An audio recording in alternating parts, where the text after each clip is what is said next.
ओम नमः शिवाय। हर हर महादेव।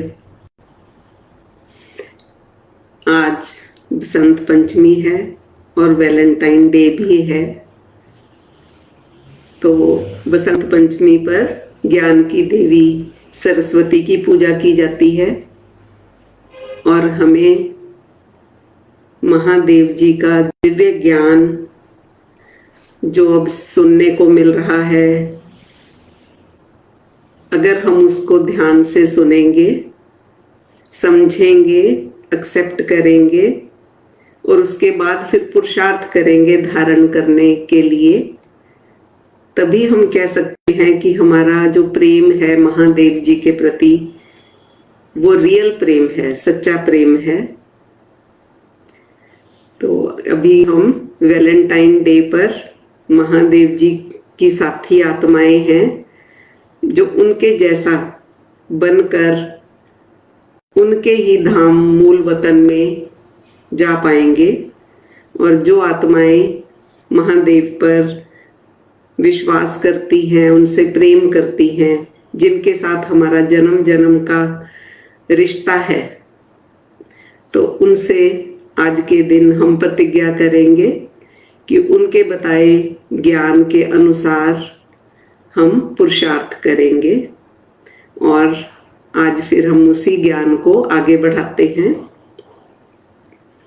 जैसे पिछली बार हमने 4 कैटेगरीज की बात की थी, तो ऐसे 4 कैटेगरीज हो गई थी आत्माओं की जो कि इंटरलिंक हैं। वैसे तो इसके आगे 5th 6th ऐसे और आगे कैटेगरीज भी बहुत सारी हैं, लेकिन 4 जो मुख्य हैं, मेन 4 हैं जो मुख्य आधार हैं। उसके आगे भी बहुत सारी आत्माएं क्रिएट हुई, लेकिन उनका कोई हिसाब नहीं है क्योंकि वो बहुत ज्यादा उसके बाद क्रिएशन होती है। जैसे हिंदुस्तान में जो कुछ भी होता है, कुछ गिनी चुनी आत्माएं या इंसानों के कारण होता है ना। 150 करोड़ की आबादी होगी इंडिया की। क्या आप सबको जानते हैं? नहीं जानते ना। तो आप सिर्फ हिंदुस्तान की कैबिनेट को जान सकते हैं जो आप पर इफेक्ट डालते हैं ना। सेंटर के मिनिस्टर हो गए, ज्यादा से ज्यादा स्टेट के मिनिस्टर हो गए, तो सारे मिलाकर 1000 भी नहीं होंगे जो सारे हिंदुस्तान को चला रहे हैं। इन 1000 इंसानों के कारण सारा हिंदुस्तान है। जैसा वो चाहे इसको बना दे, बिगाड़ दे, जैसे मर्जी करें। बाकी तो सिर्फ उनको फॉलो करेंगे, जिसको हम कहते हैं जनता जनार्दन या पब्लिक है। ये मुख्य आत्माएं हैं, बाकी पब्लिक है। बाकी जो सोल्स आएंगी आगे, जिनकी क्रिएशन होगी, वो जनरल आत्माएं हैं। जैसे आपने देखा होगा भक्ति मार्ग में भी कुछ लोग आप देखते हो, उनको कुछ लेना देना नहीं होता अध्यात्म से या ज्ञान से। वो क्या करते हैं, सुबह जाते हैं गुरुद्वारे मंदिर जाकर प्रणाम करते हैं, माथा टेकते हैं और वहां पर लगता है उनको कि हो गया, हमारा धर्म कर्म हो गया। उसके बाद अपना जीवन जीते हैं, खाओ पियो, है ना, मौज करो। उनको है बस जो देवता की हमने पूजा की, जिसको प्रणाम किया, आगे वो देखेगा क्या करना है। उन्होंने तो उसको बोल देना है ना, मुझे सुखी रखना, मुझे शांत रखना, है ना, ये मेरी दान दक्षिणा है आपके लिए। वो सेवा कर देते हैं कुछ, उसके बाद फिर देवता को देखना है, वो उसका काम है। तो सूक्ष्म वतन में हम थे, ये सब क्रिएटेड है यहाँ पर, ये आत्माएं जो मैंने पिक्चर में भी दिखाया था। यहाँ अब सबको सूक्ष्म वतन में सबको पता चल जाता है, दूसरे सेक्शंस का भी आपस में, कि हम तो हैं अपने सेक्शन में, लेकिन और भी आत्माएं हैं। और सूक्ष्म वतन कैसा है? संकल्पों की दुनिया है। सब कुछ संकल्प से हो रहा है यहाँ पर ना। 3 तत्वों की दुनिया है। सूक्ष्म वतन में 3 तत्वों का शरीर भी है, जो प्रकट भी हो जाता है और डिलीट भी हो जाता है। 3 तत्वों के शरीर में जन्म और मरण नहीं होता कि पूरा शरीर ही छूट जाएगा, ऐसे नहीं होता, या पूरा धारण होगा पूरा शरीर छूट जाएगा। आत्मा के थॉट सिस्टम के अनुसार, संकल्पों के अनुसार उसके इर्द गिर्द अग्नि, वायु और आकाश का सूक्ष्म शरीर बन जाता है। उनके थॉट सिस्टम में जैसे चेंजेस आती हैं, बाहर भी उसका सूक्ष्म शरीर चेंज हो जाता है। जब आत्मा 5 तत्वों में से जाती है तो क्या होता है, 2 तत्व छोड़ देती है, उसे कहते हैं जन्म हो गया या मरण हो गया। अभी जैसे हमारा 5 तत्वों का शरीर है ना, 3 तत्व आत्मा के साथ जाते हैं। तो ये हिसाब है शरीर, सूक्ष्म शरीर का। अब सबको यहां पर पता चल गया, अब सब कुछ कॉमन हो गया, अलग अलग नहीं रहा, एक दूसरे का कुछ भी छिपा नहीं। बस ये एहसास है उनको, फिर भी अंदर में एहसास है कि हम अलग हैं, ये अलग हैं। अलगाववाद बोलते हैं ना जिसको, जिस वक्त अलगाववाद आया था तब एक मेजर चेंज आई थी, जो कि सोल्स में भी अलगाववाद हुआ। फिर उस अलगाववाद में उन आत्माओं के अंदर भी अलग कर दिया था उनको। वो अलगाव था मेल और फीमेल वाला, मेल सोल और फीमेल सोल्स, यानी सोल तो सोल ही है, लेकिन उसमें गुणों के हिसाब से वह अलग अलग हो गई। अलग अलग भान आने के कारण फिर इनके आपस में युद्ध भी होने लगे थे, जो माइथोलॉजिकल सीरियल्स में दिखाते हैं। वो हवाओं में, आकाश में जो युद्ध दिखाते हैं, वो नीचे आकर अभी जो देखने में आते हैं वो साकार वतन में एक्चुअल में होते हैं। पर जब वो हवाओं में ऐसे उड़ते हुए दिखाए, उससे पहले सूक्ष्म वतन में, इस एरिया में उन्होंने अंदर ही अंदर जैसे एहसास किया था अलगाववाद का, है ना। साकार में, क्योंकि साकार तो था ही नहीं शरीर, इसलिए लड़ नहीं सकते थे। जब तक वो सूक्ष्म में ना लड़े हों तब तक साकार में वो युद्ध नहीं लड़ सकते। तो इसका मतलब सूक्ष्म में, अंदर में, उनके अंदर जो फीलिंग्स थी उसके कारण से वो युद्ध नीचे फिर साकार वतन में हुए थे। जो सीरियल्स में दिखाते हैं कि पृथ्वी को लेकर भाग गए, वो लड़ाइयां यहाँ पृथ्वी पर तो नहीं थी, क्योंकि वो सारी ऊपर की लड़ाइयां हैं साकार वतन में, लेकिन पृथ्वी की नहीं है। जैसे इंद्र का लोक, वरुण का लोक दिखाते हैं, ये जो सीरियल आते हैं महाकाली, गणेश और ये सब, तो दिखाते हैं कितनी दूर से भाग भाग कर आते हैं, फिर कितनी देर बाद आकर रथ पृथ्वी पर पहुंचता है। तो वो कहां से आ रहा है, जो सूरज देवता है। पृथ्वी तो एक छोटा सा स्थान है उनके लिए। वो जो बाहर से आते हैं वो है तो इसी साकार दुनिया से, लेकिन उससे पहले सूक्ष्म में ऐसे उनको एहसास हुआ था अलगाववाद का। जब उनको एक दूसरे के होने का एहसास हुआ, उन्होंने अपने अपने ग्रुप के हिसाब से वहां पर ही कंपटीशन में एक दूसरे से बड़े बड़े जैसे घर बना लिए, ब्रह्मांड बना लिए, सब कुछ बनाया। यहाँ पर इस दुनिया में भी ऐसे होता है ना कि ऑफिस में जहां पर भी आप काम करते हैं कुलीग के साथ, मन में कोई ईर्ष्या की भावना होती है, राग द्वेष होता है, तो आप मन में कई बार उसका बुरा कर लेते हो। सोचते तो है ना मन में, तो कई बार आप मन में झगड़ा भी कर लेते हो ना। प्लानिंग करते हैं कि मैं ये कर दूंगा, इसको ऐसे सबक सिखाऊंगा, लेकिन एग्जीक्यूट तो कुछ भी नहीं कर पाते। तो वो सूक्ष्म में है। काफी सोच समझ करके यहाँ पर आप फिर डिसीजन तो एक लेते हो कि ऐसे करना है। इतना कुछ सोचने के बाद एक्शन तो आपने एक ही किया ना एंड में आके, लेकिन उससे पहले आपने कितनी बार अपने मन में वो उसके साथ झगड़ा कर लिया।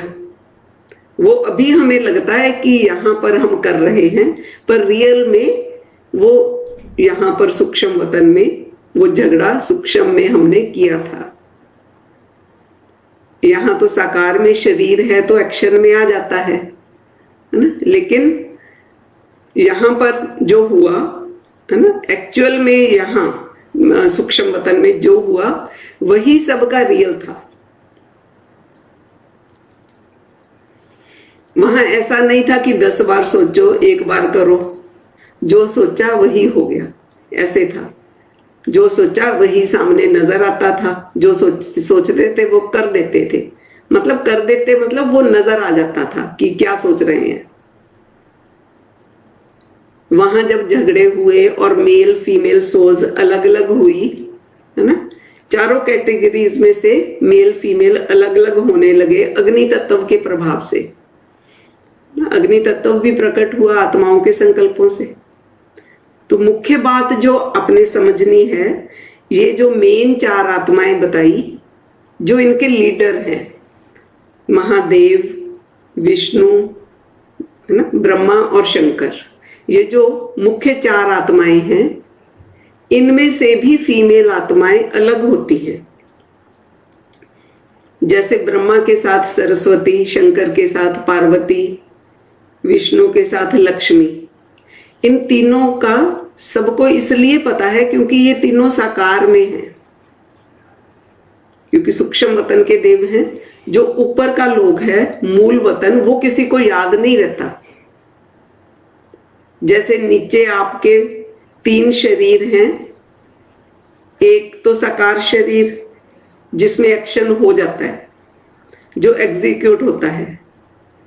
दूसरा सूक्ष्म शरीर बनता है जो आपके यहां अंदर चलता है, दिमाग में चलता है, संकल्प चलते हैं। तीसरा शरीर इससे भी ऊपर है जो पावरफुल है। वो क्या है?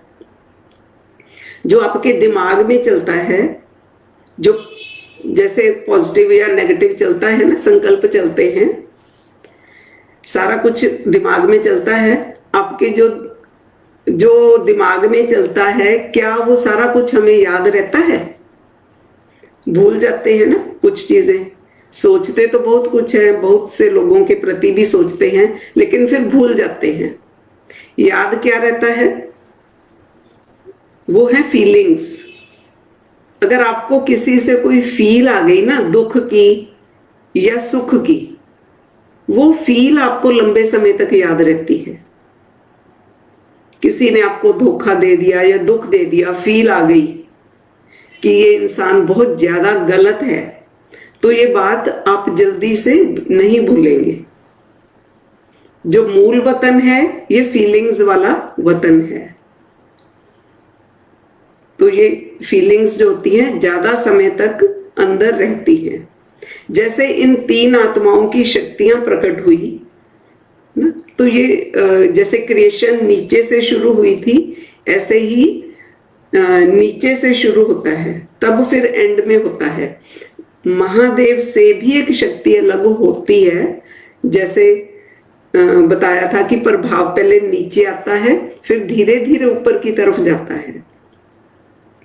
जब ये अलग होने शुरू हुए ना, ईर्ष्या, राग, द्वेष के कारण इनके, उसके बाद फिर इनके जो फीमेल वर्जन भी निकलने शुरू हुए, अलग हुए। जब ये 3 अलग हुए, चौथा भी ऐसे होता है। महादेव में से भी उसकी शक्ति अलग होती है। सरस्वती तो ब्रह्मा के साथ है। आप देखेंगे जो करेगा ब्रह्मा ही करेगा। सरस्वती कुछ खास नहीं करती, उसके पास शक्तियां हैं, उसकी पूजा करो, वो आशीर्वाद देगी। ज्ञान की देवी है, ज्ञान देगी आपको। ऐसे ही लक्ष्मी की पूजा है, करते हैं ना, वो धन दे देगी। ऐसा उनके पास कोई ऐसा कर्म नहीं है उन्होंने जो किया हो, है ना, वो आशीर्वाद करती हैं। ऐसे ही पार्वती शंकर के साथ में है, वो उसकी सेवा करती है, उसके साथ में रहती है। ये नाम तो हमने यहां पर दिए हैं साकार में, ऊपर तो वो आत्माएं ही थी ना, कोई नाम नहीं है। तो इस तरह तीनों का सूक्ष्म वतन में सृजन हो गया। ये त्रिदेव सूक्ष्म वतन के देव माने जाते हैं। ब्रह्मा, सरस्वती, लक्ष्मी नारायण, ये सब जिनको हम कहते हैं ना कि ये सोलमेट्स हैं यहाँ पर। बाकी सब आत्माओं की जो सोलमेट थी वो तो अलग हो गई। जो ऊपर वाली सोल्स थी, जो मेन सोल्स, इनके साथ और भी जो आत्माएं थी, उनके फीमेल पार्ट्स अलग अलग हो गए, वो तो बिखर गए, अलग अलग हो गए। लेकिन इनकी जो सोलमेट्स थी वो अलग नहीं हुई। ब्रह्मा को हमेशा ही सरस्वती के साथ, लक्ष्मी को नारायण के साथ, शंकर को पार्वती के साथ दिखाते हैं। जब सारा सिस्टम आत्माओं के हिसाब से था तो इन आत्माओं में से ही ये आत्माएं अलग हुई थी। सूक्ष्म वतन में एक तो उनके ओरिजिनल जोड़े हैं, यहाँ ये जो आप सुनते हो ना यहाँ पर कि जोड़ियां ऊपर बनती हैं, ये बात आप सिर्फ सुनते हो, आपको ये नहीं पता कि बनी कहाँ थी। तो ये जोड़ियां यहाँ पर सूक्ष्म वतन में बनी थी। ओरिजिनल जो जोड़ियां यहाँ पर सूक्ष्म वतन के फर्स्ट पार्ट तक जो कंबाइंड सोल्स होती हैं, वहां उनकी जोड़ियां हैं जो बाद में फिर अलग हो जाते हैं। जो बाद में नीचे वाली आत्माएं हैं वो कंबाइंड सोल्स नहीं होती। तो बाकी आत्माएं जो हैं वो ओरिजिनल जोड़ियां नहीं हैं, वो यहां आकर ही बनती हैं। ये जो बाद में दिखाते हैं, नीचे आकर समुद्र मंथन हुआ, फिर उसमें से लक्ष्मी निकली थी और जो विष्णु जी में चली गई, उनके अंदर समा गई, वो तो उनके आगे अंश थे जो पार्ट प्ले करते हैं और फिर उनमें समा जाते हैं।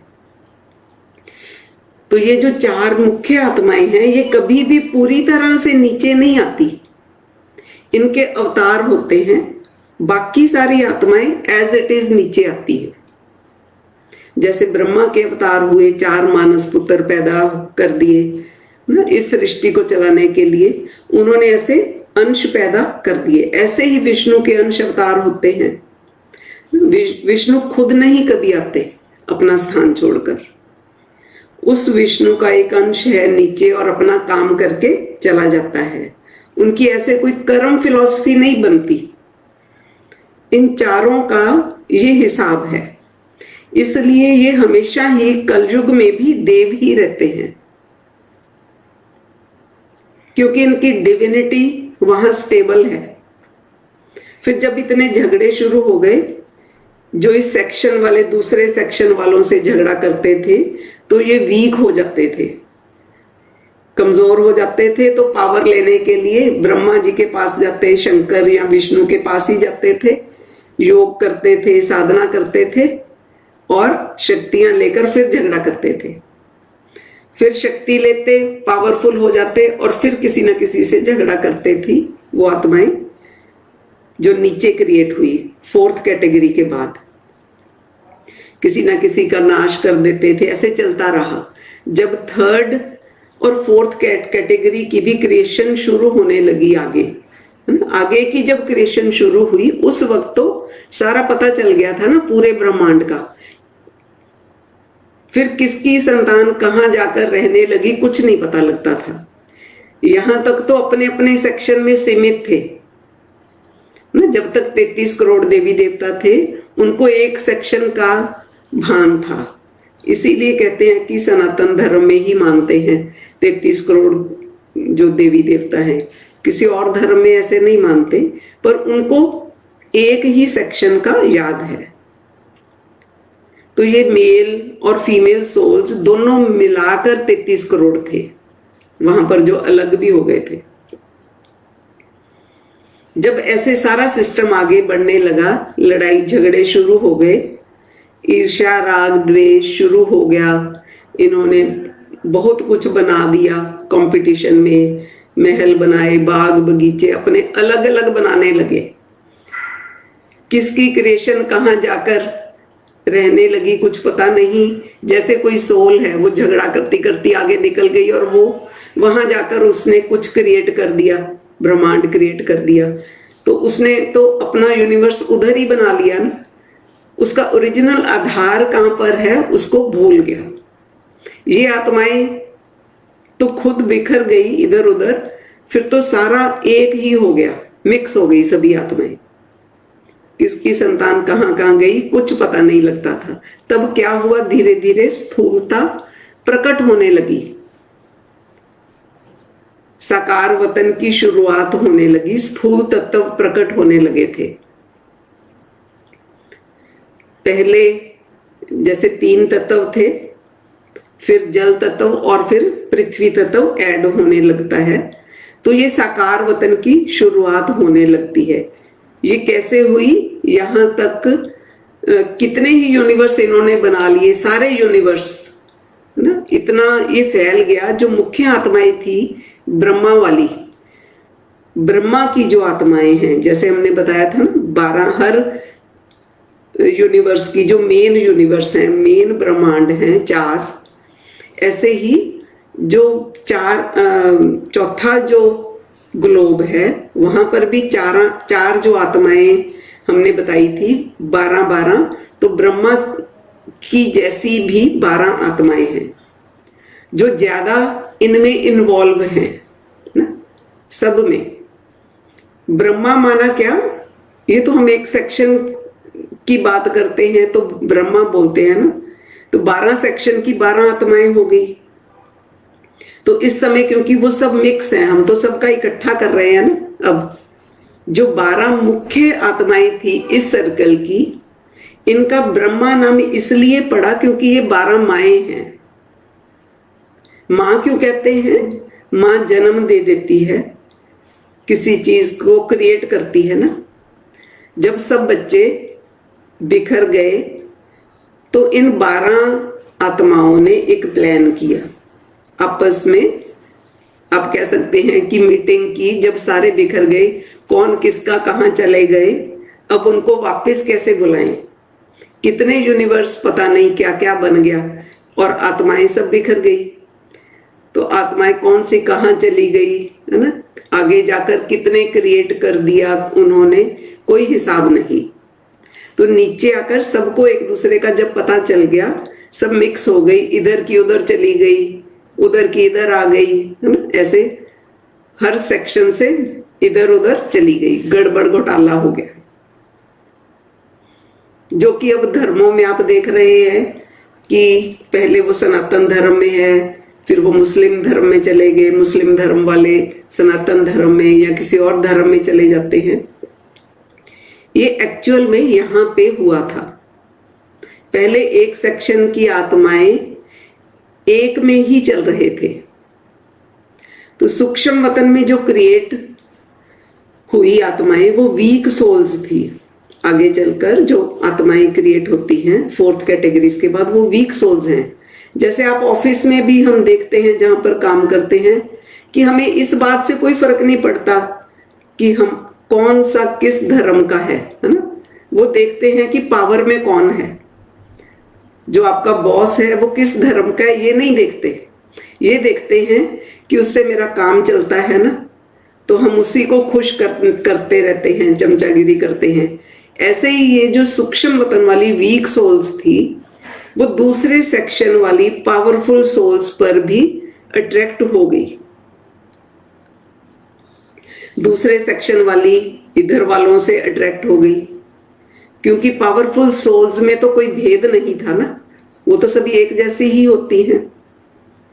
सूक्ष्म वतन वाली आत्माएं जल्दी अट्रैक्ट हो गई, इधर उधर भाग गई, आपस में झगड़ा करते थे। ज्यादा तो लोग जिसको पावरफुल देखते हैं जुड़ जाते हैं ना उसके साथ। यहां भी तो ऐसे ही होता है, उनको क्या पता ये मेरे सेक्शन का है या कौन से सेक्शन का है।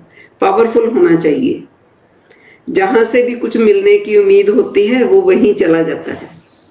चाहे वो सनातन धर्म में है, अगर पता चल जाए कोई मुस्लिम फकीर आया है जो इलाज करता है ना, मेरे बेटे को ठीक कर सकता है, तो हम भाग के उसके पास चले जाते हैं सब कुछ छोड़कर, है ना। तब ये नहीं देखेंगे कि 50 वर्ष से मैं तो हनुमान का भक्त था। जो मूल वतन वाली भी हैं आत्माएं, धीरे धीरे फिर वो भी नीचे आ जाती हैं। वो क्यों आती हैं नीचे, उनके पीछे पीछे नीचे क्यों आ जाती हैं? नीचे आकर क्योंकि वो कंट्रोल करती हैं इन आत्माओं को, कंट्रोलर बन जाती हैं वो। जैसे जिसकी जो डायनेस्टी है उससे रिलेटेड सोल्स जहां भी गई, कहीं तो गई ना, तो वो जहां भी गई उन आत्माओं में ये खास बात है, वो आत्माएं इनको पहचान लेती हैं, जो उनके क्रिएटर हैं वो उनको पहचान लेती हैं। जैसे एक संत महापुरुष कहीं भी जाए पूरी दुनिया में, उनसे फील आती है कि ये पावरफुल लोग हैं, तो ये आत्माएं जहां भी जाती थी ऐसे जाकर कंट्रोल करती थी उनको। इसीलिए बताया गया हमारे सेक्शन के जो कंट्रोलर हैं वो हैं ब्रह्मा, विष्णु और महेश। ऐसे ही कंट्रोलर बाकी सेक्शंस के भी हैं। जब ये सारे आपस में मिक्स हो गए, इधर उधर बिखर गए, तो ये सिर्फ 4 आत्माओं का खेल रहता है। ये जो 4 मुख्य आत्माएं थी ये कहीं नहीं गई, जो कि इनके लीडर थे ना ये सब आत्माओं के, वो यहीं रहती हैं। बाकी सब बच्चे बिखर गए। मूल वतन में भी थोड़ी ही आत्माएं रह गई। ये जो ब्रह्मा था, फिर 12 ब्रह्मा हुए ना, तो सबके बच्चे बिखर गए, एक के थोड़ी बिखरे, सबके ही बिखर गए ना। तो इन 12 आत्माओं ने इस सारे सिस्टम को सेट करने के लिए उस वक्त में प्लानिंग की थी कि ये जो अलग अलग यूनिवर्स में सब लोग जाकर बस गए, जिनका कुछ नहीं पता चलता, इन 12 माओं ने एक कॉमन यूनिवर्स का क्रिएशन कर दिया, जिसमें इनसे रिलेटेड जो आत्माएं थी, जैसे ये ब्रह्मा, विष्णु और शंकर, उस यूनिवर्स में इन आत्माओं का इंटरफेरेंस भी रहा और बाकी वालों के भी जो सेक्शंस के लीडर्स हैं उनका भी इंटरफेरेंस रहा। तो ये एक कॉमन यूनिवर्स बनाया गया। जैसे होता है ना 5 दोस्त मिलकर के एक जगह पर कोई हिल स्टेशन पर कोई अच्छा होटल या रिजॉर्ट बना लेते हैं। जिन 5 दोस्तों ने मिलकर बनाया है तो 5 के परिवार उसको देखने आएंगे ना। हर एक को ये फील आएगी कि मेरे पापा ने कैसा बनाया, देख कर आऊं, फील आएगी ये हमारा होटल है। तो वो जॉइंट क्रिएशन हो गई। ये एक आधार रहेगा उन 5 परिवारों को एक जगह इकट्ठा बुलाने का। जैसे 5 परिवारों ने अपने अपने परिवारों के लिए अलग अलग हिस्सा रख दिया और अपनी अपनी फैमिलीज को बोला आओ और अपना अपना हिस्सा ले जाओ, तो सारे आएंगे ना।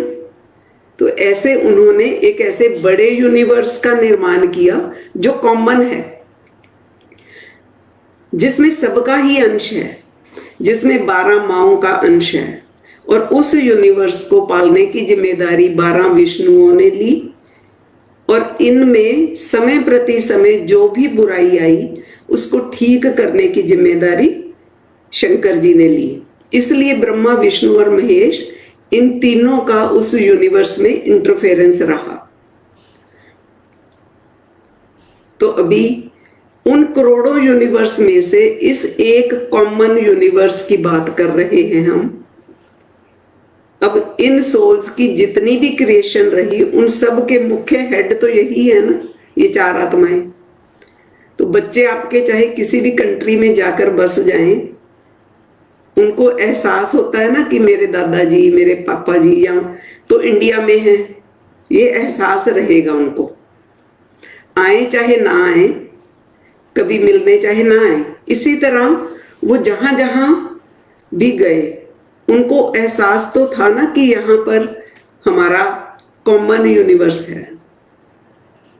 तो इनको बच्चों को लगा कि ये मेरे पापा जी का है, दूसरे वालों को लगा कि नहीं ये हमारा है, सबको अपना लगा। तो वो सारे एक यूनिवर्स में इकट्ठे होने लगे। इसलिए आपके इस यूनिवर्स का महत्व है, जिस यूनिवर्स में हम हैं। चाहे ये बहुत बड़ा यूनिवर्स नहीं है, लेकिन इसका महत्व इसलिए है। करोड़ों करोड़ों यूनिवर्स के होते हुए भी इस यूनिवर्स का महत्व इसीलिए है क्योंकि ये कॉमन यूनिवर्स है। ये साकार वतन में आ गए अभी, क्योंकि ये जो यूनिवर्स है ये साकार वतन है। उस यूनिवर्स में आकर भी उन्होंने वो कोई अपना जो संस्कार स्वभाव था वो थोड़ी छोड़ा। वो तो एक्ट करेगा ना, वो भाव तो अलगाववाद वाला ही था। एक यूनिवर्स में आने के बाद भी उन्होंने अपने अपने फिर लोक अलग अलग बना लिए। एक ही यूनिवर्स में अलग अलग लोक बना लिए। जो आप देखते हैं ना, इंद्रलोक, वरुण लोक, नागलोक ना, ये जो सूर्य देव आते हैं, ये सब एक यूनिवर्स में से ही आते हैं ना, दूसरे यूनिवर्स से नहीं आते। ये इसी साकार यूनिवर्स से ही आते हैं। इस तरह से लोक बन गए। उस वक्त एक यूनिवर्स में आने के बाद भी फिर ये लड़ते झगड़ते रहे, लेकिन आ तो गए ना, एक यूनिवर्स में इकट्ठे तो हो गए। तो इसमें जो सारे जो देवी देवता हम देखते हैं ना, गणेश जी या जो भी आगे देवी देवता जिनको हम जानते हैं, वो नीचे आकर यहाँ पर आ जाते हैं इन लोकों में। तो ये सब तो जैसे यहाँ पर यहाँ के देवी देवता हैं, साकार वतन के। इसमें जो देवी देवता थे, सारे देवी देवता आ जाते हैं। जैसे राक्षस भी आए, फिर इसमें किन्नर भी आए, गंधर्व, अलग अलग जातियों के सभी आ गए। ये सब अलग अलग इसलिए हैं, फिर एक यूनिवर्स में अलग अलग लोकों में रहने लगे, क्योंकि ये अलग अलग यूनिवर्स से आए थे ना, और सभी यहां पर इकट्ठे हो गए। एक यूनिवर्स उनके लिए बहुत छोटा था। ये जो यूनिवर्स था ना, उनको लगता था कि ये बहुत छोटा है। हमें अब जो बड़ा लग रहा है ना, कि इतना बड़ा, जिसमें 800 अरब सोलर सिस्टम है, मोर देन 200 बिलियन जो है गैलेक्सीज हैं, हमें तो ये बहुत बड़ा लगता है, लेकिन उनके लिए ये बहुत छोटा था, क्योंकि ये उनको छोटे में बुलाने के लिए ही बनाया गया था, क्योंकि बड़े में तो वो बिखर गए थे ना। ये जो सारी गैलेक्सीज आप देख रहे हैं, ये उनके घर थे। जितनी भी गैलेक्सीज हैं इस यूनिवर्स में, ये उन आत्माओं के घर थे। जब वो दूसरे यूनिवर्स से यहाँ पर आए है ना, इतने बड़े बड़े यूनिवर्स से आए, तो उन्होंने कोई छोटे छोटे अपने फ्लैट थोड़ी बनाए थे। उन्होंने एक एक गैलेक्सी बनाई, अपनी गैलेक्सी बनाई, फिर अपनी ही गैलेक्सी में सोलर सिस्टम बनाए। जैसे अपने ही घर में आप बिजली का कनेक्शन लेकर रहते हो, उन्होंने एक एक गैलेक्सी में अपना एक अलग अलग सोलर सिस्टम बनाया कि हमारा तो सूरज भी अलग होगा, हमारा सारा सिस्टम सब कुछ अलग होगा, हम किसी से कुछ नहीं लेंगे। इसीलिए ये 200 बिलियन जो गैलेक्सीज है ना, और उन गैलेक्सीज में फिर इतने सारे सोलर सिस्टम हैं ना, 800 अरब सोलर सिस्टम है। इसलिए तो कहते हैं ये जो ज्ञान हम समझ रहे हैं, ये तो इमेजिन करना भी बहुत मुश्किल है। यकीन मानो, कितने कितने सालों से योगी लगे हुए हैं योग करके समझने के लिए, 10-10, 50-50 साल से, 100-100 साल से समझने के लिए इतने वर्षों से लगे हुए हैं, और ये समझ आएगा भी नहीं। ये तो आप सार में समझ रहे हैं। अब उस यूनिवर्स में जो साकार यूनिवर्स बना, ये भी तो बिखरा बिखरा था ना, बिखर गया था। जब वहां भी लड़ाइयां शुरू हुई, साकार लोक जब बन रहा था, ये साकार यूनिवर्स अभी तो बन रहा था ना, तो फिर उनको कंट्रोल करने के लिए यहां पर जब ये इकट्ठे हुए, तो अब ना कोई ब्रह्मा की सुनता था, ना कोई विष्णु की सुनता था, ना कोई शंकर की सुनता था। आपने देखा जो राक्षस हैं, हम देखते हैं कई बारी, पढ़ते भी हैं शास्त्रों में, कि वो विष्णु जी को कुछ नहीं मानते थे, है ना। उनको लगता था हम तो इसको ऐसे ही सबक सिखा देंगे। ब्रह्मा को कुछ नहीं मानते थे, उससे भी दुश्मनी करते थे। शंकर से वरदान लेकर और विष्णु से वरदान लेकर शंकर जी के भक्तों से लड़ते थे। झगड़े इनके चलते थे जब ऐसे आपस में, उस वक्त इन सब को कंट्रोल करने के लिए एक शक्ति प्रकट हुई, कॉमन शक्ति, आदि शक्ति, जो महादेव में से प्रकट हुई थी, जिसको आप दुर्गा के रूप में जानते हैं। वो दुर्गा किसी की पत्नी नहीं है, वो डायरेक्ट महादेव की शक्ति है। ब्रह्मा विष्णु शंकर के जैसे फीमेल पार्टनर हैं, ऐसे ही महादेव की भी एक शक्ति थी दुर्गा। दुर्गा एक शक्ति थी, जब वो आई उसने सबको कंट्रोल कर लिया। आप देखेंगे उस दुर्गा को सबने माना, ब्रह्मा ने भी, विष्णु ने भी, शंकर ने भी, इन तीनों ने माना।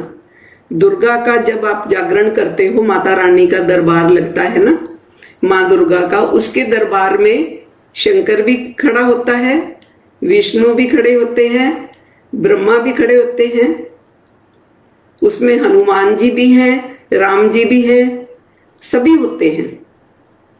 एक माता रानी का ही एक दरबार है जिसमें सारे देवी देवता एक लाइन में बंद कर खड़े होते हैं। वो क्यों है? क्योंकि वो महादेव की शक्ति है, उनके ओवरऑल क्रिएटर की शक्ति है।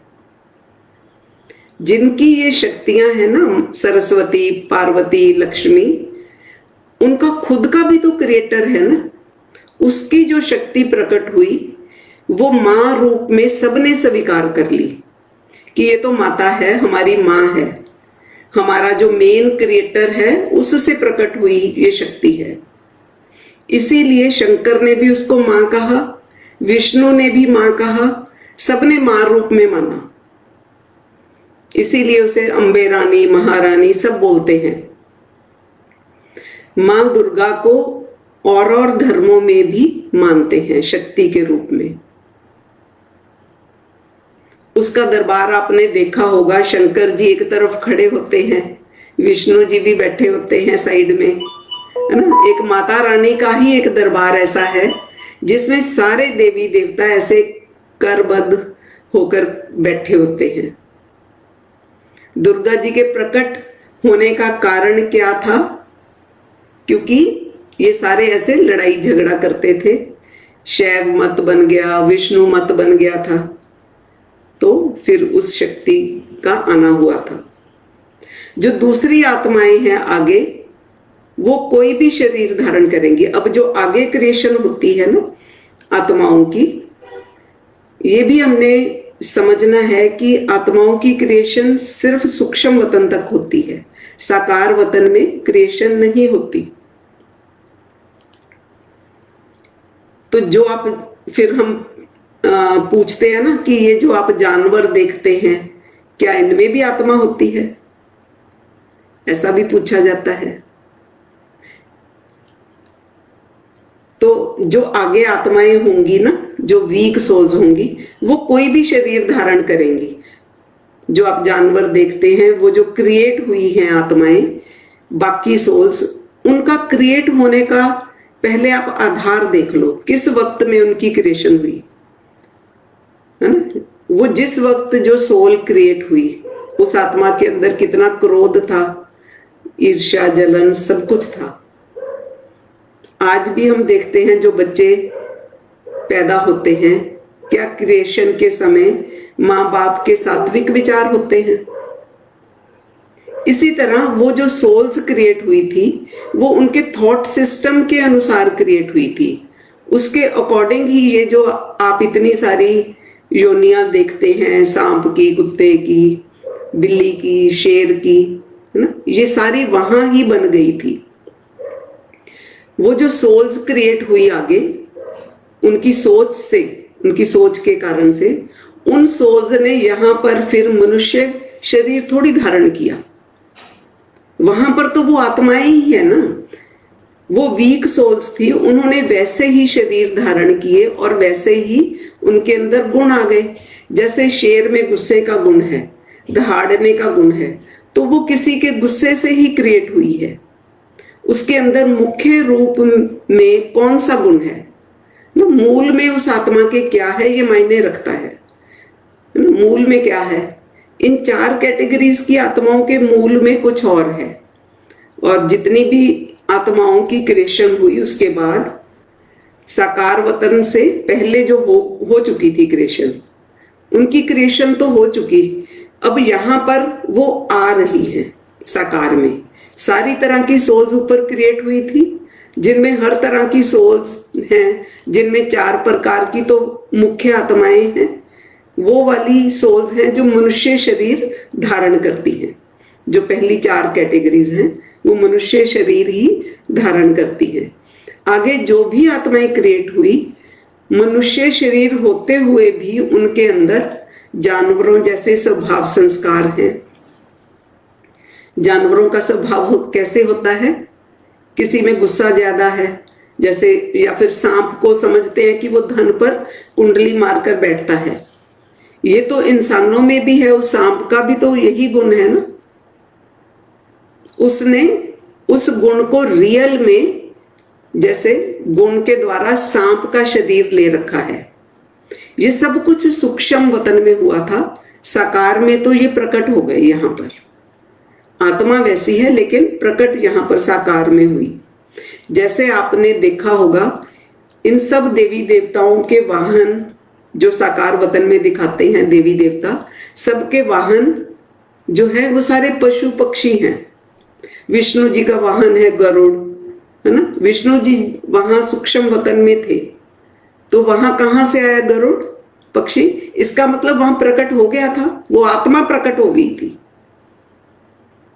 आपने ये समझना है कि ये जो पशु पक्षी हैं, आपको लगता है ये यहां पर पैदा हुए हैं। हम भी तो यहीं पैदा हुए, हम और आप भी तो लगता है कि हम यहीं पैदा हुए। ये ज्ञान तो आपको अब मिला कि यहां पर तो आपका शरीर पैदा हुआ और आप खुद तो सूक्ष्म वतन से आए हो। इसी तरह बाकी जो पशु पक्षी जानवर देखते हो सूक्ष्म वतन में, तो वो भी जैसे ये आपको ज्ञान मिला ना, तो इसी तरह बाकी जो पशु पक्षी जानवर देखते हो सूक्ष्म वतन में, जहां से देवी देवता आते हैं, वो किसी ना किसी लोक से बाहर से ही आते हैं ना। इनके वाहन सारे ही तो पशु पक्षी हैं। यहां तो साकार में दिख रहे हैं। ये बैल है ना, जिसको सवारी दिखाते हैं, बैल की सवारी, फिर उल्लू भी दिखाते हैं, फिर ना। लेकिन सूक्ष्म वतन में तो शरीर था नहीं ना इनका, सिर्फ आत्माएं ही थी। जो उनके अंदर आत्माएं थी, गरुड़ के अंदर, शेर के अंदर, कुत्ते के अंदर, बिल्ली के अंदर, ये आत्माएं ही तो हैं, लेकिन ये डाउनग्रेडेड आत्माएं हैं। अपने आप को ताकतवर समझता है कई लोग, जैसे हम समझते हैं ना कि मैं तो शेर का पुत्र हूं, लेकिन है तो जानवर ही ना। तो ये चीजें लिंक्ड हैं आत्माओं के साथ। शेर के अंदर एक पावरफुल, एक स्ट्रॉन्ग गुण है ना, जैसे कह सकते हैं, या अवगुण ट्रांसफर हुआ है आत्माओं के अंदर, इन जानवरों के अंदर। सोल्स की पॉजिटिव या नेगेटिव फोर्सेस ट्रांसफर होकर वो चीज फुल फोर्स में तो बाहर नहीं आई। जब वो फुल फोर्स में आती थी तो ह्यूमन बीइंग्स बने थे, ह्यूमन सोल्स क्रिएट हुई थी। और वो जब कम परसेंटेज में आई तो ये जानवरों की आत्माएं बनी। ऊपर ही ये क्रिएट हुई थी, वहां पर हर तरह की आत्माएं क्रिएट हो गई थी, लेकिन ये नहीं पता था कि वो नीचे आकर कौन सा शरीर, कैसा शरीर लेंगी। सारी क्रिएट हो गई, ज्यादा पावरफुल भी, कम पावरफुल भी, क्रिएटर भी, भोगने वाली भी, गुस्से वाली भी, ईर्ष्या वाली भी, है ना। फिर जो ईर्ष्या, राग, द्वेष, जलन, इस भाव में जो आत्माएं प्रकट हुई, उन्होंने आकर ऐसे ऐसे फिर ये जानवरों के, पशु पक्षियों के शरीर धारण किए। अब इसको समझने के लिए जैसे हम यहां पर देखते हैं, क्योंकि हम नीचे से थोड़ा कंपेयर करके भी समझ सकते हैं। जैसे कोई भी एग्जाम जब यूपीएससी कंडक्ट करती है, जो उनमें टॉपर्स होते हैं, उनको अलग जगह पर भेज देते हैं, उनकी सिलेक्शन हो जाती है ना। जैसे फर्स्ट कैटेगरी को आईएएस में सेलेक्ट कर लेते हैं, उससे कम परसेंटेज वाले जो होते हैं उनको उसके नेक्स्ट वाली कैटेगरी में भेज दिया जाता है ना। आईपीएस, आईएफएस, ऐसे सिस्टम्स तो है ना। तो ये क्राइटेरिया तो है, जिसके मार्क्स कम होंगे उसे वैसे ही पोस्ट पोजीशन और वैसी ही उसको पावर मिलेगी, वैसी ही उसकी यूनिफॉर्म भी होगी, वैसा ही उसका शरीर होगा। इसी तरह से है मूल वतन से आत्माओं का शुरू हुआ। मूल वतन में मैक्सिमम पावरफुल सोल्स थी जो क्रिएटर हैं। नेक्स्ट फिर उससे कम, नेक्स्ट फिर उससे कम, नेक्स्ट फिर उससे कम, फिर कम होती होती बहुत नीचे तक आ गई ना, लोअर लेवल पर। इसलिए फिर आप कहते हो 84 लाख योनियां हो गई। हो सकती हैं, अलग अलग इतने शरीर धारण किए हैं, वैरायटी हो गई। ये आत्माएं आपस में इंटरलिंक्ड हैं। अगर आपने इंडिया का सुधार करना है तो आपको एक एक आदमी को सुधार करने की जरूरत नहीं है। इंडिया की गवर्नमेंट आप बदल दो, वो सुधार करेगी। 1000 लोगों का खेल है सारा। हिंदुस्तान में टॉप 1000 होंगे, सारे मंत्री लगा लो, है ना। 100 मिनिस्टर होंगे कैबिनेट में, सेंटर के, फिर स्टेट के मिनिस्टर, फिर आगे आईएएस लगा लो, जो सारे हिंदुस्तान पर राज करते हैं। वो जैसे चाहे जो चाहे हिंदुस्तान को बना सकते हैं। तो मुख्य आत्माएं हो गई ना। जो मुख्य आत्माएं हैं उनके हिसाब से ये सारा संसार, ये सारा सिस्टम, या कह सकते हैं सारा यूनिवर्स चलता है। बाकी तो पीछे पीछे चलते हैं। आपके घर में जितने भी जानवर हैं आपने पाले होते हैं ना, कोई गाय रखता है, कुत्ता पाल लेते हैं, तोते रखते हैं, तो उनकी अपनी तो कोई मर्जी नहीं होती। जैसा आप उनको खाना दोगे वो खा लेंगे, जहां घुमाओगे घूम लेंगे। ये सारे आप पर डिपेंडेंट हैं। तो अपग्रेड तो मनुष्य को ही करना होगा ना। वो लोग तो इंटरलिंक्ड हैं। जैसे जैसे कहते हैं ना, मालिक अमीर होगा, जानवरों को तो अपने आप ही अच्छा भोजन मिल जाएगा, उनको कोई कर्म नहीं करना। अगर मालिक के पास 10 गाड़ियां हैं तो कुत्ते को भी गाड़ी मिल जाएगी घूमने के लिए। अगर नौकर हैं घर में तो कुत्ते को भी नौकर मिल जाएगा ना। ये कनेक्टेड सोल्स हैं, इनका अपना कुछ नहीं होता। इसलिए आप देखोगे इनको कोई टेंशन नहीं होती। उसको जितनी पॉजिटिविटी चाहिए ना उन लोगों को, इन जानवरों को, आपके अंदर जो अगर 1-2% भी है ना, उसके लिए वो बहुत है। आपके अंदर अगर जरा सा भी दया भाव है, उसका काम चल जाएगा। ज्यादा दया भाव तो इंसानों के लिए चाहिए। उसके लिए तो थोड़ा सा भी दया भाव अगर है आप में, वो आराम से बैठे रहेंगे। दिन में एक बार भी प्यार से बुला लो, वो खुश है। उसके लिए वो बहुत परमानंद की स्टेज है। और उसकी वफादारी में भी कोई फर्क नहीं आता, है ना। आजकल के टाइम में उल्टा हो गया। जो मनुष्य आत्माएं हैं वो ज्यादा दुखी परेशान हैं। तो ऐसे एक समय पर मूल वतन और सूक्ष्म वतन कंबाइंड थे, जो हमने शुरू से समझा था जब क्रिएशन हुई थी। जैसे पहले परम धाम और मूल वतन कंबाइंड थे, फिर जहां से संकल्प एक्टिवेट हुआ वहां से मूल वतन हो गया था। फिर उसी में से ही आगे बढ़े तो मूल वतन एक ही था, फिर एक उसका एक हिस्सा सूक्ष्म वतन में कन्वर्ट हो गया। नेक्स्ट फिर सूक्ष्म वतन से आगे बढ़े तो फिर उसका एक हिस्सा साकार वतन में कन्वर्ट हो गया। जब वो साकार में कन्वर्ट हो रहा था, उससे पहले जो ये झगड़ा करते थे ना एक ही यूनिवर्स में आकर, उस वक्त वो दुर्गा शक्ति प्रकट हुई थी। जैसे साकार वतन के स्टार्टिंग में, जैसे विष्णु जी प्रकट हुए थे सूक्ष्म वतन के स्टार्टिंग में, मतलब के टॉप पर।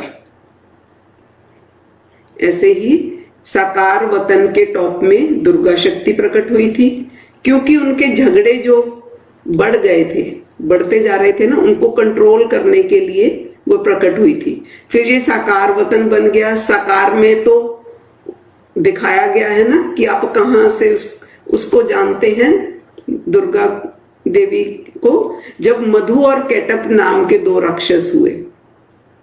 जब राक्षस आपने इस यूनिवर्स में देखे, इस यूनिवर्स में जब राक्षस भी आ गए थे, तब दुर्गा शक्ति का जो आना हुआ था,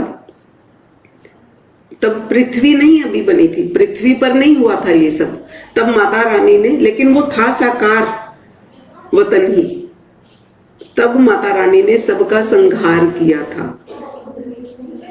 तो कभी उसका कोई पति दिखाया है? कभी नहीं दिखाया, है ना। क्यों उनको कन्या बोलते हैं? क्योंकि उसकी क्रिएशन सब बाद में हुई, सबसे लास्ट में, वो सबसे छोटी है ना, ब्रह्मा विष्णु शंकर से भी छोटी है, लेकिन उसको मां भी कहते हैं क्योंकि वो महादेव की शक्ति है। उसका पति क्योंकि कभी आया ही नहीं संसार में, संसार में उसने कभी जन्म नहीं लिया, कभी आया ही नहीं। उसका जो क्रिएटर है, जो उसका पार्टनर है, वो तो ऊपर बैठा है, वो तो कभी आता ही नहीं नीचे। जिनके आते हैं उन्हीं से लोग कनेक्टेड हैं, जिनकी पूजा करते हैं, ब्रह्मा की, विष्णु की, शंकर की, तो आपस में लड़ते रहते हैं। ये सिस्टम ऐसे चलता रहा, ऐसे नीचे आकर फिर वो सारा माइथोलॉजिकल सीरियल्स में दिखाते हैं, वेदों में, शास्त्रों में उसका सारा वर्णन है, सारे किस्से कहानियां जो लोगों के बारे में बताया गया है, कब से बना, कैसे बना, सब कुछ उसमें विद्यमान है। फिर एंड में क्या हुआ? फिर से वही बात आ गई कि एक यूनिवर्स में भी इतने बिखरे बिखरे थे कि कंट्रोल में नहीं आते थे। अब छोटा छोटा हो गया, जैसे अभी उसको और छोटा करना पड़ेगा। पहले लाखों करोड़ों यूनिवर्स में से एक यूनिवर्स में इकट्ठे किए, फिर एक यूनिवर्स भी बहुत बड़ा हो गया, तब एक यूनिवर्स में से एक गैलेक्सी में इकट्ठे किए, फिर एक गैलेक्सी में से एक सोलर सिस्टम में इकट्ठे किए, ऐसे मिनिमाइज करते चले गए। फिर एक सोलर सिस्टम में भी एक पृथ्वी पर आ गए। ऐसे कम होते होते ऊपर से हम लोग कहाँ आ गए? नीचे, इस पृथ्वी पर। कितनी दुनियाओं में हम वास करते थे, कहाँ कहाँ हम वास करते थे, इसकी आउटलाइन हमने देखी। ऐसे आते आते हम पृथ्वी पर आ गए। हम आत्माएं जो वहां से चले थे पृथ्वी पर आ गए, और हमारे पीछे पीछे सारी आत्माएं इस पृथ्वी पर आने लगी, कोई कहीं से, कोई कहीं से। ये जो जनसंख्या आज बढ़ती जा रही है, जो कहते हैं कि हर आत्मा परम धाम से आती है, परम धाम माना कोई ऊंचे से ऊंचे धाम से ही आती है। जितनी भी पॉपुलेशन बढ़ रही है, अगर आत्माएं परम धाम से आती हैं तो फिर वे प्योर होनी चाहिए। ऐसा तो है नहीं पॉपुलेशन बढ़ रही है लेकिन बाय बर्थ ही दुखी है। इसका मतलब जहां से वो आ रही हैं वहीं पर ही दुखी थी, दुखी ही आत्माएं आई हैं यहां पर, और दुखी ही आत्माओं ने आगे जन्म लिया है ना। अगर 80 साल पहले हम कहते हैं 150 करोड़ थी पॉपुलेशन, आज 900 करोड़ पॉपुलेशन हो गई, तो 750 करोड़ आत्माएं आई कहां से? ये ऐसे ही है, दूसरे दूसरे लोकों से, दूसरे दूसरे यूनिवर्स से, सब जगह कहीं ना कहीं सोल्स हैं, कहीं से भी कोई सोल आ सकती है। कईयों का ऐसे है जो यहां आ गई तो फिर यहीं रही और जन्म मरण में फंस गई, 84 के चक्कर में फंस गई और यहां ही रह गई। कई आत्माओं की, जैसे हम कहते हैं ना कि ये हम कैसे बता रहे हैं, ये सारी जो हमने आत्मा की का सफर बताया, आत्माओं की जर्नी बताई, महादेव जी ने बताया, जो जैसे हम कहते हैं ना कई आत्माओं की मेमोरी शार्प होती है। हमारी मेमोरी लॉस कब होती है? जब कोई घटना घटती है। अक्सर ये माना गया है जब कोई घटना घटती है तो हम भूल जाते हैं कुछ चीजें। जन्म और मरण जो है ये भी एक बहुत बड़ी घटना है अध्यात्म में, है ना। आत्मा का शरीर छोड़ना और शरीर लेना, ये एक मेजर घटना है आत्मा की जर्नी में। इस घटना के अंदर अक्सर ऐसा होता है कि आत्मा अपना पिछला भूल जाती है। कुछ आत्माएं ऐसी होती हैं, उन्हें कितना भी दुख जीवन में आ जाए वो भूलते नहीं, उनकी मेमोरी लॉस नहीं होता। इसलिए कुछ बच्चों के अंदर माता के गर्भ से गुजरने के बाद भी मेमोरी लॉस नहीं होता। इसलिए वो बोलने लग जाते हैं, पिछले जन्म में वो वहां थे, सारे किस्से बता देते हैं ना। कितनी ही कहानियां हैं, पहले तो कम होती थी, आजकल ज्यादा है, तो उनको याद आता है तभी बताते हैं। इसी तरह स्पिरिचुअलिटी में, अध्यात्म में लोगों ने योग लगा करके खुद का जान लिया। सबसे पहला ज्ञान जो है अध्यात्म में कि मुझे मेरे बारे में पता चल जाए कि मैं कौन हूं। हम याद दिलाते हैं ना कि मैं कौन हूं, तो याद नहीं आता मैं आत्मा हूं, ये याद ही नहीं आता हमें। सबके साथ ऐसे मेमोरी लॉस नहीं होता। ये मेजर मेमोरी लॉस है कि खुद का ही नहीं पता कि मैं कौन हूं। जो निमित्त आत्माएं हैं वो योग ध्यान करती हैं तो उनको याद आ जाता है कि मैं आत्मा कहाँ से हूं, सूक्ष्म वतन से हूं या मूल वतन से हूं, कहाँ मेरा सृजन हुआ, सारा याद आ जाता है। ये भी एक प्रोसेस है।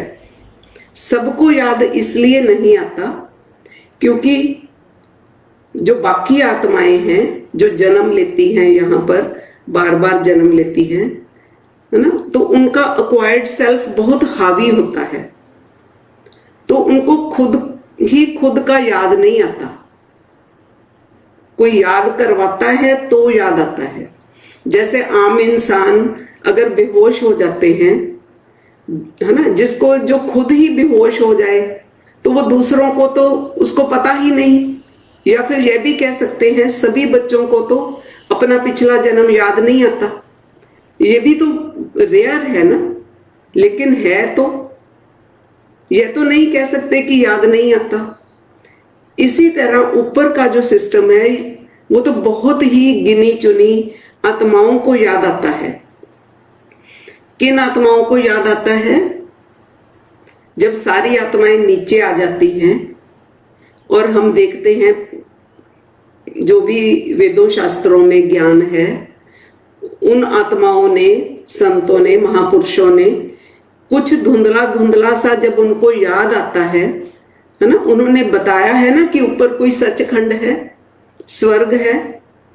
एग्जैक्ट क्लियर नहीं बताया, एग्जैक्ट हुआ क्या था ऊपर में ये नहीं पता, लेकिन उनको याद है ऐसे कि ऊपर है सचखंड। वो जो मूल वतन, सूक्ष्म वतन की टॉप क्लास आत्माएं हैं वो सब आ तो यहां ही रही है ना। तो वो जो लीडर आत्माएं हैं, क्योंकि वो भटकती नहीं है ना इधर उधर, उनके जन्म भी बहुत कम होते हैं, तो इसलिए उनको जल्दी याद आ जाता है। वो बताते हैं ऊपर सचखंड है, थॉटलेस दुनिया है, ब्रह्म है, ब्रह्म में लीन होना है, ऐसे बताती है ना। कैसे बताती है? याद आता है उनको, अपनी दुनियाएं याद आती हैं तो बताते हैं। जब तक अपनी मेमोरी ना खुले कोई ज्ञान दे ही नहीं सकता। एक ज्ञान वो जो आप सुनकर फिर दूसरों को बताते हैं, है ना। जैसे हमने ज्ञान सुना और हम दूसरों को बता रहे हैं, है ना। किसी को भी आप भी जैसे सुन लिया तो किसी को भी बता सकते हैं। एक तो सुनकर बताया, एक यह कि आपको याद आ गया, उसमें फर्क है। ये जो ज्ञान है ना, आप सुनते हैं, कम से कम सुनने मात्र से आत्माओं को अवेयरनेस तो होती है ना। जैसे कुछ याद आने लगता है, आपको सिस्टम का पता चल गया कि क्या हुआ था ऊपर में, है ना। इसका मतलब अब ये है कि अगर आपको ये ज्ञान हो गया तो अब आपको कोई भरमा नहीं सकता, है ना। आप भटक नहीं सकते, आपको कोई उल्टा सीधा ज्ञान सुनाकर भ्रम में नहीं डाल सकता, क्योंकि महादेव जी का ज्ञान ऐसा ज्ञान है जो आत्माओं को सेट कर देता है। सारे भ्रम जो होते हैं वो दूर हो जाते हैं। जहां तक पावरफुल होने की बात है, उसको पुरुषार्थ करना वो अलग फिर ज्ञान है। जितना जो पुरुषार्थ करता है वो अपने लक्ष्य को प्राप्त भी करता है, वो अलग चैप्टर है। तो अब जो भी चेंज आएगी ज्ञान सुनकर समझकर, जिन्होंने भी एक्सेप्ट करेंगे तो वो चेंज आएगी, क्योंकि अवेयरनेस से और एक्सेप्टेंस से चेंज तो आती है। उसके बाद फिर पुरुषार्थ है। तो पहले मूल वतन, सूक्ष्म वतन इतना बड़ा था सारा, फिर उसको एक यूनिवर्स में लेकर आए, छोटा किया, एक गैलेक्सी में ले आए, उससे छोटा किया, सोलर सिस्टम में ले आए, उससे छोटा आप एक पृथ्वी पर आ गए। ये तो हो गया ज्योग्राफिकल ज्ञान। जैसे आत्माओं का हिसाब से हम और आप आत्माएं, है ना। अब ज्योग्राफिकली आपको ये नक्शा जब पता चल गया तो अब हम आत्माएं खुद का देखेंगे ना कि हम कहां से आए होंगे। हम और आप आत्माएं पता नहीं कब के बिछड़े, कहां आकर मिले हैं। आप कहां से चले थे और कहां आकर मिले हैं, आपको कुछ पता नहीं, कुछ याद नहीं। जैसे कृष्ण ने अर्जुन से कहा था कि मुझ में और तुम में यही फर्क है, तुम अपने किसी भी जन्म को नहीं जानते, माना इस शरीर से पहले तुम कहां थे तुम्हें मालूम नहीं, और मुझे मेरे बारे में सब कुछ मालूम है। तो यही बात आज अगर हम समझें तो वही कृष्ण और अर्जुन वाली बात है। सेम शब्द हैं। महादेव जी ने जो सारा ज्ञान दिया आपको कि आप आत्माओं में और महादेव में यही फर्क है कि आप आत्माएं पिछले जन्म में कहां पर थे कुछ नहीं जानते। तो इसी तरह फिर मुख्य जो चार आत्माएं हैं उन आत्माओं का खेल है। ब्रह्मा जी भी इस सृष्टि पर आते हैं, अंत में उनको आना ही पड़ता है। अब इससे नीचे और कहां जाएंगे, हम ऊपर से गिरते गिरते छोटे से हिस्से में पृथ्वी पर आ गए, इससे नीचे फिर पाताल लोक बना दिया, पाताल में गिरो, तो वो भी तो पृथ्वी के अंदर ही है। अब यहां से वापस ले जाने के लिए रिवर्सल प्रोसेस जो शुरू किया गया, ये आत्माएं बहुत नीचे चली गई, बहुत नीचे चली गई। अब इनको फिर से लौटा करके लाना है। तो यही उन मुख्य आत्माओं का कर्म है।